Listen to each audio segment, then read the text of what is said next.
superstad. Eeklo, Eeklo, maar dat je ook die liefde had voor Eeklo, Eeklo. Parel aan de kroon, al 775 jaar zet je de toon. Er was eens een fijne madame die Eeklo rechten gaf. In 1240 lang geleden, eigenlijk was dat wel straf. Eeklo werd een centrumstad tussen Brugge en Gent. Dat keizer Karel hier geboren werd, maakt de Gentenaar niet content. Eeklo, Eeklo, Eeklo, Eeklo, superstad. Eeklo, Eeklo, maar dat je ook die liefde had voor Eeklo, Eeklo. Parel aan de kroon, al 775 jaar zet je de toon. Eeklo leeft sportief en cultureel op hoog niveau. Alleen vindt echte Eeklonaar dat soms maar zus en zo.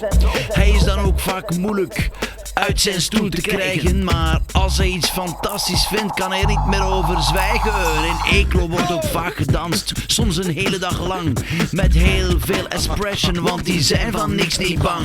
Nog 25 jaar en dan zijn we 8 even oud. Al laat zo'n getal de meeste mensen wel wat koud. Eeklo, Eeklo, Eeklo, Eeklo, superstad. Eeklo, Eeklo, maar dat je ook die liefde had voor Eeklo, Eeklo. Parel aan de kroon, al 775 jaar zet je de toon.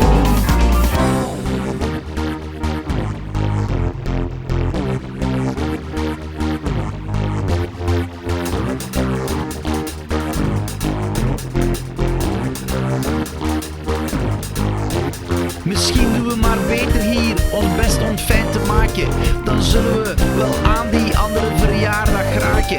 Niet naast elkaar, maar met elkaar. Dat is de enige manier om met Eeklo ver te brengen. Dat zie je wel van hier.